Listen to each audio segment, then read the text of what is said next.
그날 이후 놀이터에 가면 공기가 달라져 있었다.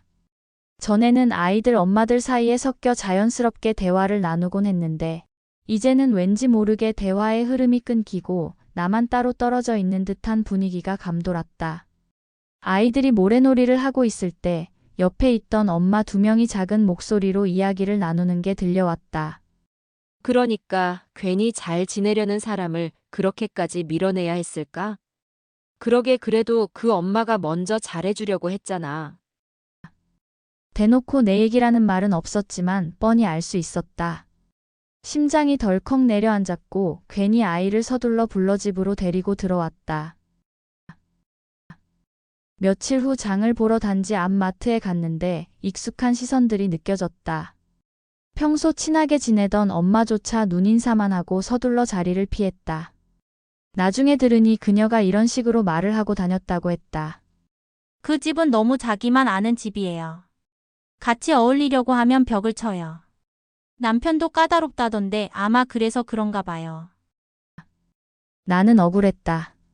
정작 피해를 본 건 우리 쪽인데 마치 내가 문제 있는 사람처럼 소문이 돌아다니고 있었다. 차라리 대놓고 싸웠으면 덜 답답했을까? 뒷담화와 은근한 소문은 훨씬 더 무겁게 가슴을 짓눌렀다. 더 큰 문제는 아이였다. 어느 날 아이가 집에 와서 울먹이며 말했다. 엄마, 오늘 친구들이 우리 집 이상하대. 왜 엄마는 준우네 엄마랑 안 지내?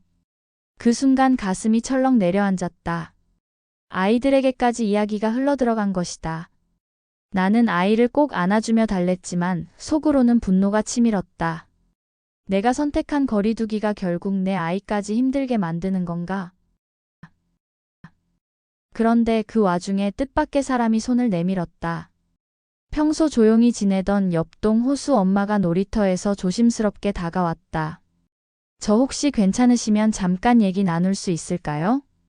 근처 카페에 앉자 그녀는 작은 목소리로 말했다. 사실 저도 예전에 준우 엄마 때문에 힘들었어요. 우리 집에도 자주 와서 저녁까지 먹고 가고 제 물건도 허락 없이 쓰고. 근데 제가 한번 거절하고 나니까 그 뒤로 저를 두고도 뒷말을 했더라고요. 순간 울컥했다. 나만 당한 게 아니었다. 그 엄마의 습관이었던 것이다. 그래서 제가 아예 거리를 뒀는데 한동안 저도 소문 때문에 힘들었어요. 근데 시간이 지나니까 다른 엄마들도 알더라고요. 금방 괜찮아질 거예요. 그 말에 마음이 조금은 가벼워졌다. 하지만 문제의 엄마는 쉽게 물러서지 않았다. 어느 날 저녁 아이와 함께 엘리베이터에 탔을 때 그녀가 타고 올라왔다. 좁은 공간 안에서 묘한 긴장감이 흘렀다. 언니, 왜 그렇게까지 했어요? 내가 뭘 그렇게 잘못했길래? 준우 엄마 내가 몇 번이나 말했잖아. 우리 집은 가족만의 시간이 필요하다고. 그럼 그렇게 싫으면 처음부터 집에 들이지 말았어야죠. 사람 맘 상하게 할 거면서 왜 처음엔 웃으면서 받아줬어요? 그녀의 목소리는 점점 높아졌다. 나는 끝까지 차분히 말하려 애썼다. 처음엔 나도 좋았어. 하지만 점점 선을 넘는 행동들이 힘들어지더라고. 그걸 솔직히 말한 것뿐이야. 엘리베이터 문이 열리자 그녀는 차갑게 말했다. 그래요. 그럼 앞으로는 아예 모른 척 합시다. 그 후로 그녀와의 관계는 완전히 끊어졌다. 다행히 시간이 지나자 다른 엄마들도 조금씩 분위기를 알아챘는지 나에 대한 소문은 차츰 잦아들었다. 오히려 몇몇 엄마들은 사실 나도 비슷한 경험이 있다며 속내를 털어놓기도 했다. 물론 아직도 놀이터에서 그녀와 마주칠 때면 싸늘한 공기가 흐른다. 하지만 이제는 예전처럼 가슴이 철렁 내려앉지 않는다. 나는 내 공간을 지켰고 내 아이와 가족을 지켰다. 그것만으로도 충분했다. 이번 일을 통해 나는 크게 배웠다. 사람 사이의 친밀함에도 반드시 경계가 필요하다는 것, 그리고 그 경계를 지키지 못하면 결국 누군가가 상처 입게 된다는 사실을. 지금도 가끔 스스로에게 묻는다. 내가 조금 더 유하게 대했다면 달라졌을까? 아니면 더 깊이 끌려 들어갔을까? 아마 답은 정해져 있을 것이다. 선을 지키는 건 결국 나와 내 가족을 위한 최소한의 방어선이었다. 그녀와 완전히 등을 돌린 뒤로 몇 주가 흘렀다. 처음에는 여전히 놀이터에 나가기가 망설여졌다. 아이가 친구들과 놀고 싶어 해서 억지로 데려가도 나는 괜히 벤치에 앉아 눈치만 보게 됐다. 그런데 시간이 지나자 조금씩 변화가 생겼다. 몇몇 엄마들이 슬쩍 다가와 말을 건넸다. 저 그동안 오해했어요. 사실 준우 엄마 얘기만 듣고 괜히 거리를 두었던 것 같아요. 알고 보니 언니가 잘못한 게 아니더라고요. 저도 예전에 그분 때문에 힘들었던 적 있어요. 나는 그 말들을 들으며 속으로 안도의 한숨을 내쉬었다. 시간이 걸렸지만 진실은 결국 드러나기 마련이었다. 그러던 어느 날 단지 단톡방이 갑자기 술렁였다. 어떤 엄마가 메시지를 올린 것이다. 준우 엄마, 혹시 지난번에 저희 집에서 빌려간 애들 교재 아직 안 돌려주셨나요? 곧이어 다른 엄마가 덧붙였다. 저도요. 아이 장난감 빌려갔는데 한 달째 소식이 없어요. 채팅창은 금세 달아올랐다. 모두가 비슷한 경험을 털어놓았다. 허락도 없이 집안 물건을 집어가거나 아이들을 핑계로 집에 오래 머무르는 일. 이제야 그녀의 행동 패턴이 드러나자 그동안 참고만 했던 엄마들이 목소리를 내기 시작했다. 나는 휴대폰 화면을 보며 씁쓸하게 웃었다. 결국 이렇게 될 줄 알았어. 무엇보다 다행이었던 건 아이였다. 예전에는 친구들이 너네 집 이상하다라는 말을 해 울던 아이가 이제는 오히려 당당해졌다.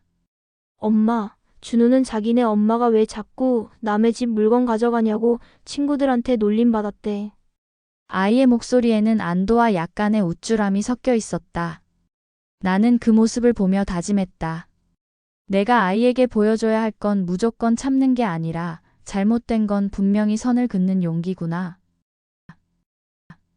며칠 뒤 마트에서 그녀를 마주쳤다. 그녀의 얼굴은 전과 달리 지쳐 보였다.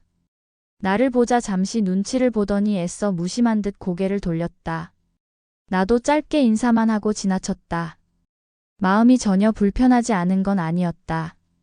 처음엔 분명 좋게 시작했던 관계였다. 하지만 그 좋음을 지키지 못하고 스스로 무너뜨린 건 준우 엄마였다. 나는 더 이상 죄책감을 느낄 필요가 없었다. 그날 밤 남편에게 말했다. 나 이제는 괜찮아. 괜히 내가 잘못했나 자책했는데 아니었어. 내가 선을 지킨 게 맞았어. 남편은 고개를 끄덕이며 웃었다. 그럼 됐지 뭐. 자기 말대로 집은 우리 가족의 공간이잖아. 누가 뭐래도 그건 지켜야 해. 나는 그제야 마음 깊숙이 쌓여있던 짐을 내려놓을 수 있었다. 이번 일을 통해 나는 확실히 알게 됐다. 가까운 이웃일수록 더 명확한 경계가 필요하다는 것. 처음부터 이건 안 된다는 선을 분명히 보여줘야 한다는 것. 그리고 내 아이에게 가장 중요한 건 체면이나 소문이 아니라 엄마가 용기 있게 지켜내는 모습이라는 것. 지금도 가끔 아파트 현관 앞에서 그녀를 스치듯 마주칠 때가 있다. 서로 말없이 지나치지만 나는 이제 불편하지 않다. 오히려 마음 한편으론 그녀도 언젠가는 스스로 깨닫기라는 바람이 있을 뿐이다. 이제 나는 다시 평범한 일상을 되찾았다. 아이와 웃으며 집에 들어오고 남편과 소소한 저녁을 나누는 시간. 그 평범한 하루가 얼마나 소중한지 이번 일을 통해 더욱 절실히 느끼게 되었다. 시간은 참 빠르게 흘렀다. 한때는 놀이터에 나가는 것조차 두려웠지만 이제는 마음이 한결 가벼워졌다. 아이도 다시 밝아졌고 다른 엄마들과의 대화도 서서히 회복됐다. 언니, 오늘 같이 짱 보러 갈래요? 예전엔 상상도 못했던 초대가 다시 다가왔다. 나는 순간 망설였지만 곧 미소 지으며 대답했다. 좋아요. 오랜만에 같이 가요. 그 순간 마음 깊숙이 얹혀있던 무거운 돌이 조금은 굴러내린 것 같았다. 특히 옆동 호수에 사는 조용한 엄마와는 점점 가까워졌다. 그녀도 예전에 선 넘는 준우 엄마 때문에 힘들어했던 경험이 있었기에 서로의 상황을 누구보다 잘 이해했다. 우리 그냥 소소하게 지내요. 서로 기대지도, 너무 부담 주지도 말고요. 맞아요. 가끔 차 한 잔, 가끔 장도 같이 보고 그 정도가 딱 좋네요. 그녀와의 관계는 가볍지만 따뜻했다. 불필요한 간섭이나 비교 없이 그저 같은 단지에서 아이 키우는 동료이자 친구. 내가 원했던 건강한 거리감이 바로 이런 것이었다. 물론 그 엄마와의 완전한 단절은 불가능했다. 같은 아파트에 사는 이상 엘리베이터에서, 놀이터에서, 마트에서 자주 마주쳤다. 처음에는 서로 차갑게 외면했지만 시간이 지나자 눈인사 정도는 하게 됐다. 하지만 그 이상은 없었다. 그녀의 시선 속엔 여전히 불편함이 묻어났고 나 역시 마음을 열고 싶진 않았다. 나는 그저 속으로만 생각했다. 부디 이제는 다른 사람에게도 같은 실수를 반복하지 않길. 아이에게도 이번 일은 작은 교훈이 되었다. 엄마, 친구랑도 사이가 너무 가까우면 힘들어질 수 있구나. 나는 웃으며 고개를 끄덕였다. 그래, 가까워도 지켜야 할 게 있어. 친구 사이도 그렇고 어른 사이도 그래. 서로를 존중해야 오래 갈 수 있는 거야. 아이의 눈이 반짝였다. 그럼 나도 내 장난감 빌려줄 땐 약속 정할래. 순간 웃음이 터졌다. 단순하지만 본질을 정확히 짚은 아이의 말에 나는 이번 일을 겪은 보람이 조금은 있는 듯했다. 봄이 되어 단지에 꽃이 피기 시작했을 때 나는 새삼스레 주변을 둘러보았다. 같은 아파트에 산다는 건 단순히 주소를 공유하는 것이 아니라 일상의 공간을 함께 나누는 것이다. 하지만 그렇다고 해서 서로의 집안 깊숙이까지 침범할 권리는 없다. 진짜 이웃은 함께 웃되 서로의 선을 지켜주는 사람이라는 걸 이제야 확실히 알았다. 필요할 때 작은 도움을 주고받을 수 있지만 결코 상대의 사적인 공간을 침범하지 않는 것. 그것이 결국 오랫동안 좋은 관계를 유지하는 비결이었다. 이제 나는 더 이상 선 넘는 동네 엄마 때문에 불안해하지 않는다. 오히려 그 일을 계기로 내 삶의 기준이 더 단단해졌다. 내 공간은 내가 지킨다. 관계에는 적당한 거리가 필요하다. 그리고 아이에게는 건강한 인간관계의 본보기를 보여줘야 한다. 아파트 현관문을 닫고 집 안으로 들어오면 이제는 진짜 편안함이 밀려온다. 내가 지켜낸 작은 평온이 얼마나 소중한지 새삼 깨닫는다. 이웃과의 관계는 가까울수록 더 어렵다. 하지만 그 어려움을 넘어서야 비로소 진짜 이웃이 된다. 나는 이제 안다. 선을 지키는 용기가 때론 불편한 소문을 부르더라도 결국은 나와 가족을 지키는 가장 현명한 선택이라는 걸.